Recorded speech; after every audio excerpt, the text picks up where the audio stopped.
नमस्कार मैत्रिणींनो, संगीता क्रिएशन्समध्ये तुमचं मनपूर्वक स्वागत आहे। सर्वांना श्री स्वामी समर्थ। आजच्या व्हिडिओमध्ये आपण पाहणार आहोत ब्लाऊजला फिटिंग करण्याची अगदी सोपी पद्धत। ब्लाऊजला फिटिंग करताना काही टिप्स लक्षात घेतल्या तर ब्लाऊजची अगदी सरळ फिटिंग होते। ते कसं तेच आपण आजच्या व्हिडिओमध्ये पाहणार आहोत। तर पहा, सगळ्यात आधी ब्लाऊज या पद्धतीने व्यवस्थित ठेवून पाहायचा आहे।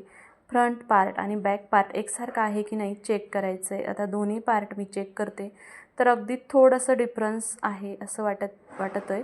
तर काय करायचं, ही जी योक पट्टी आहे क्रॉस पट्टी ती थोडीशी आता मी ओपन करून घेतली आणि थोडंसं या पद्धतीने ते फोल्ड करायचं आहे आणि ते शिलाई मारून घ्यायची आहे। तर पहा, आता मी जुळवून पाहते अगदी 1/4 इंचच सैल आहे। तर दुसऱ्या बाजूनेही सेम त्याच पद्धतीने पाहून घ्यायचं। तसं असेल तर तुम्ही क्रॉस पट्टीला ॲडजस्ट करू शकता। आता हे तुम्ही 4 टक्स ब्लाऊजमध्ये क्रॉस पट्टीलाही ॲडजस्ट करू शकता किंवा जो सेंटरचा टक्स असतो तिथंही ॲडजस्ट करू शकता। आणि प्रिन्स कट ब्लाऊजचं तर खालच्या फिटिंगच्या बाजूकडून तुम्ही कमी करू शकता। तर या पद्धतीने तुम्ही फ्रंट पार्ट आणि बॅक पार्ट एकसारखा आहे की नाही हे चेक करायचे आणि मगच फिटिंग करायचे आहे। तर आता बऱ्याच मैत्रिणींची प्रश्न असतील की ब्लाऊज कटिंग केल्यानंतर मागचा पार्ट आहे तो मोठा आहे तसाच राहतो, पण पुढचा पार्ट कमी होतो, कारण आपण क्रॉस पट्टी जी आहे ती योक पट्टीला जोडून घेतो, तिथे अर्धा इंच मायनस होतं।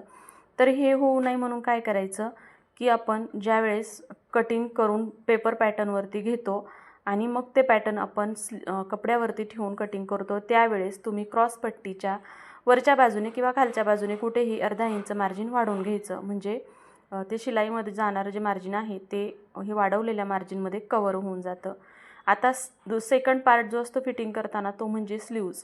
तर स्लीव्जला सुद्धा आपण जी शिलाई मार्जिन सोडलेली असते 1.5 इंचाची, त्या शिलाई मार्जिनचे स्लीव्जचा पुढचा पार्ट आणि मागचा पार्ट एकसारखाच पाहिजे। तो जर कमी जास्त असेल तर सुद्धा मग जी फिटिंगची आर्मोलची शिलाई असते ती समोरासमोर येत नाही, कमी जास्त होते। म्हणून सेकंड पार्ट स्लीव्जचा आहे आणि स्लीव्जसुद्धा एकसारखे असेल तरच फिटिंग बरोबर होते। आता ही स्लीव्जचं पाहिलं, स्लीव्जचा पार्ट किंवा ब्लाऊजचा पुढचा पार्ट आणि मागचा पार्ट ह्या 2 टिप्स। आणि तिसरी टिप्स म्हणजे तुम्ही क्रॉस पट्टी नेहमी वाढवून घ्यायची आहे कपड्यावरती ज्यावेळेस तुम्ही कटिंग करणार आहात त्यावेळेस, म्हणजे शिलाई केल्यानंतर पार्ट कमी पडणार नाही।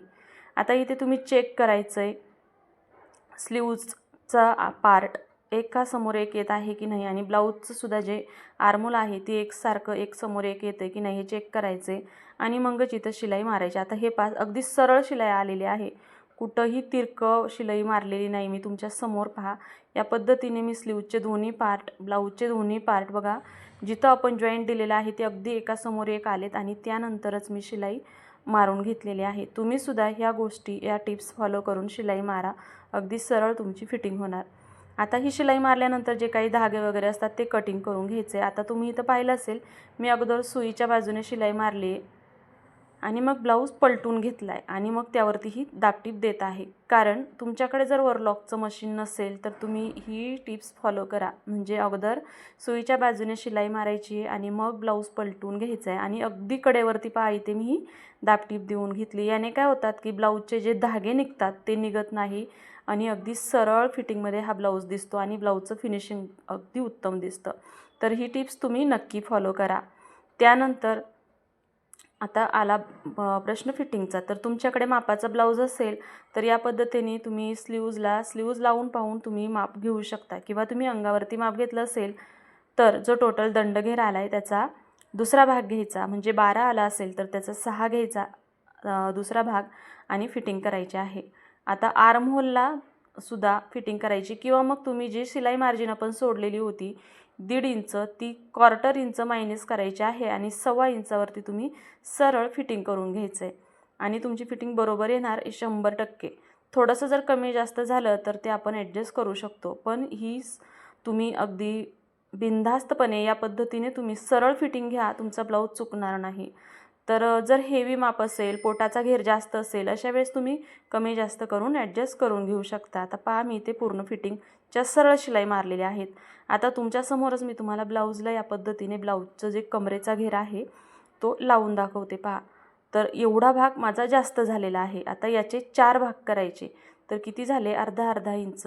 तर दोन्ही बाजूने अर्धा अर्धा इंच घ्यायचं आहे, एकाच बाजूने नाही. कारण आपण कमरेचं जे फिटिंग आहे ती 4 फोल्डमध्ये केलेली आहे, म्हणजेच डबल डबल होऊन जाईल ते. कारण पुढचा भाग, मागचा भाग आणि क्रॉसपट्टीचा जो भाग आहे म्हणजे 4 फोल्डमध्ये होऊन जाईल. तर या पद्धतीने तुम्ही फिटिंग करायची आहे. आणि आता ब्लाऊज लावून पहा, तुमची 100% ब्लाऊजची फिटिंग झालेली असणार आणि शिवाय फिटिंगसुद्धा सरळ झालेली असणार. आता ह्या मी तुम्हाला चॉकने मार्क करून दाखवते. ह्या आहेत एक्स्ट्राच्या शिलाई. जर ब्लाऊज टाईट झाला तर ते उसवण्यासाठी आणि सैल झाला तर तुम्ही अजून एखादी शिलाई एक्स्ट्रा मारून घेऊ शकता. या पद्धतीने तुम्ही ब्लाऊजची फिटिंग करून पहा. ब्लाऊज अगदी फिटिंगला पेटीसारखा बसणार. चला तर मग तुम्हाला आजचा व्हिडिओ आवडला असेल तर कमेंट करून सांगा. आणि हो, तुम्हाला ज्या मी टिप्स सांगितलेल्या आहेत त्या जर आवडल्या असेल तर कमेंट करून नक्की सांगा. आणि ह्या टिप्स फॉलो करून नवीन मैत्रिणींनी जर फिटिंग केली तर तुमची फिटिंग खरंच खूप चांगली येणार आणि तुमचे कस्टमरसुद्धा वाढणार. तर पहा, आता मी तुम्हाला ब्लाऊज पूर्ण ओपन करून दाखवते आणि ब्लाऊज एकदा पुन्हा आपण रिचेक करायचा आहे. हे पहा, अगदी परफेक्ट अशी फिटिंग झालेली आहे. आणि आता ब्लाऊजची सरळ फिटिंगसुद्धा तुम्ही या पद्धतीने चेक करा, अगदी सरळ आहे. कमरेचा घेर थोडासा कमी असतो.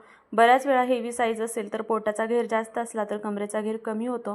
पण या पद्धतीने तुम्ही अगदी व्यवस्थित फिटिंग करू शकता. हा सुद्धा ग्रीन कलरचा जो मापाचा आहे तो सुद्धा मीच शिवलेला ब्लाऊज आहे. तर पहा, या पद्धतीने ब्लाऊजला फिटिंग करून पूर्ण झालेले आहे. तुम्हाला जर व्हिडिओ आवडला असेल तर व्हिडिओला लाईक करा, शेअर करा आणि चॅनलवरती नवीन असताल तर चॅनलला सबस्क्राईब नक्की करा. भेटूया उद्याच्या नवीन व्हिडिओमध्ये. तोपर्यंत आजचा व्हिडिओ पाहिल्याबद्दल तुमचे मनापासून खूप खूप धन्यवाद. आणि हो, सर्वांना श्री स्वामी समर्थ.